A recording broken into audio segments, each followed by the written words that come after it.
Future point doctor Arun Kumar Bansal ji की नई series आज का हॉरोस्कोप ऐड कर रहे हैं, जिसमें डॉक्टर बंसल जी एक नई हॉरोस्कोप पर चर्चा करेंगे और बताएंगे कि कैसे ग्रह नक्षत्र उस व्यक्ति विशेष को प्रभावित कर रहे हैं और उन्हें क्या उपाय करने चाहिए। डॉक्टर अरुण कुमार बंसल जी फ्यूचर पॉइंट संस्था के अध्यक्ष हैं एवं अखिल भारतीय ज्योतिष संस्था संघ के प्रेसिडेंट हैं। फ्यूचर समाचार मासिक पत्रिका के चीफ एडिटर हैं एवं रिसर्च जर्नल ऑफ एस्ट्रोलॉजी त्रैमासिक पत्रिका के एडिटर हैं। साथ ही 100 से अधिक पुस्तकों के लेखक हैं एवं आपका 40 वर्षों से अधिक का ज्योतिषी में अनुभव है। आप ज्योतिषीय कंप्यूटर सॉफ्टवेयर के जनक हैं। ज्योतिष जगत में आपका एक जाना माना नाम है। तो आइए मिलते हैं डॉक्टर अरुण कुमार बंसल जी से। मित्रों, आज हम एक नई सीरीज शुरुआत करने वाले हैं जिसका नाम है आज का हॉरोस्कोप।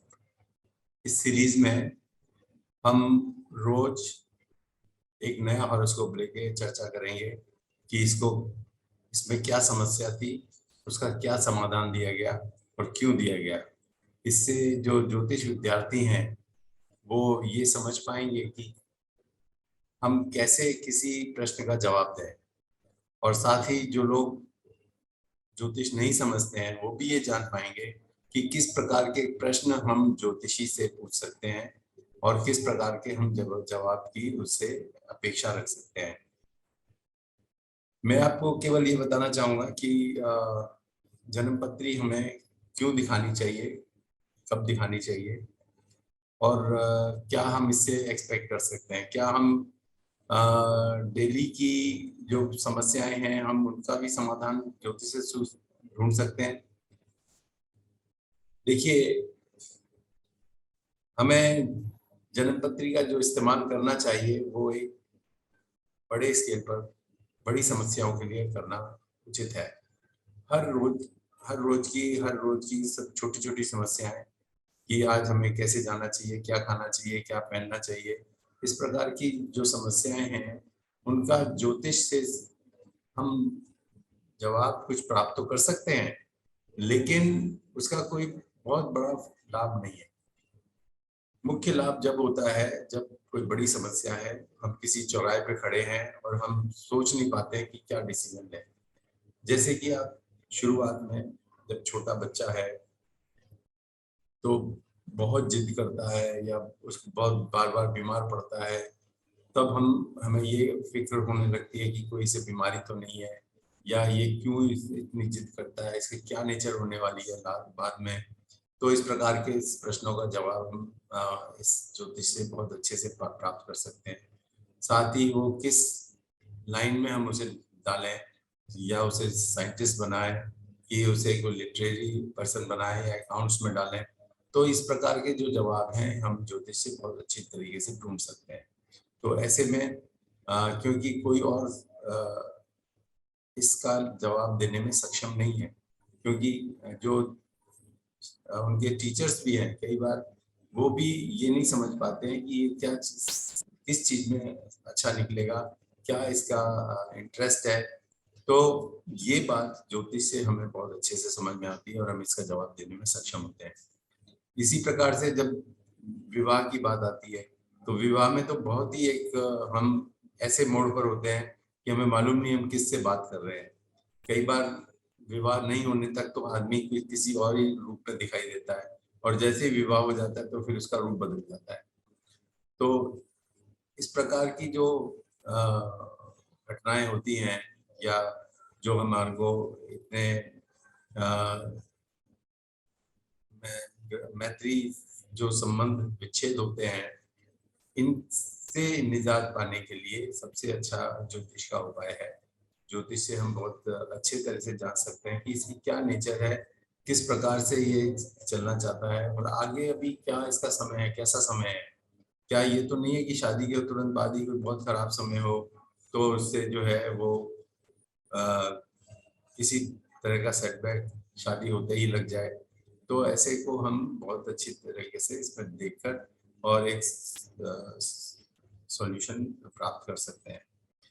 फिर प्रोफेशन में भी हमें क्या बिजनेस करना चाहिए या नौकरी करनी चाहिए, या फिर हमें अगर नौकरी कर भी रहे हैं तो हमें क्या, कब हमें प्रमोशन मिलेगा या कब ट्रांसफर होगा।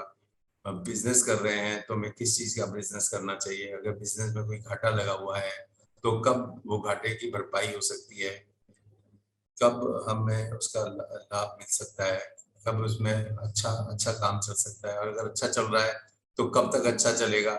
ये भी मालूम रहना चाहिए कि ऐसा ना हो कि कभी बीच में एकदम नुकसान का समय आ जाए, तो फिर वह जो लाभ है उसको हम कैसे सुरक्षित रखें।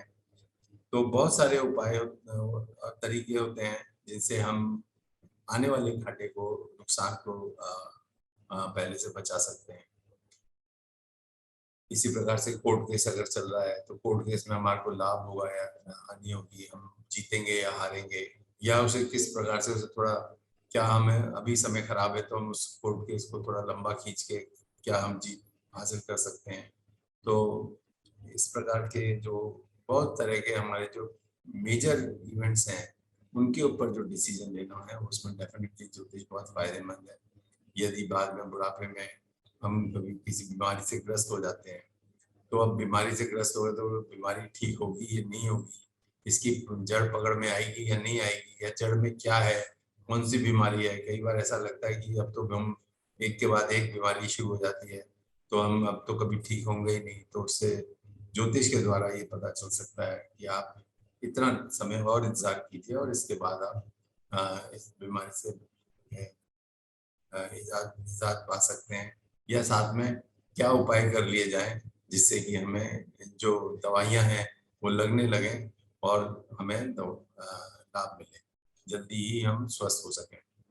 तो बहुत जगह है, बहुत सारे कारण हैं जबकि ज्योतिष का पूरा पूरा लाभ उठाया जा सकता है, और एक अच्छे ज्योतिषी से मिलकर आप डेफिनेटली एक अच्छा अ, कदम आगे बढ़ा सकते हैं। और आप जल्दी ही, जैसे एक आप अच्छे डॉक्टर की तलाश में रहते हैं, किसी कोई अगर आपने ऑपरेशन कराना है तो आपको एक अच्छा डॉक्टर जो है वो हो सकता है बहुत सरलता से आपका इलाज कर दें, और एक छोटा डॉक्टर जो है वो आपके केस को बिगाड़ दे। तो इसी प्रकार से ज्योतिष में भी ऐसा ही है, क्योंकि अगर कोई एक अच्छा आपको ज्योतिषी मिल जाता है तो डेफिनेटली ये भी आपका एक उपलब्धता है, क्योंकि इसके द्वारा फिर आप सही डिसीजन ले सकते हैं और आप ठीक डिसीजन लेकर और ठीक उपाय कर सकते हैं। तो हम अब शुरू करेंगे आज से ही एक नई जन्मपत्री लेकर आज का हॉरोस्कोप, और इसके बाद फिर हम आपको हर रोज एक नया हॉरोस्कोप लेकर उसके ऊपर डिस्कशन करेंगे। तो फिर मिलते हैं अभी नया हॉरोस्कोप लेकर। धन्यवाद, नमस्कार।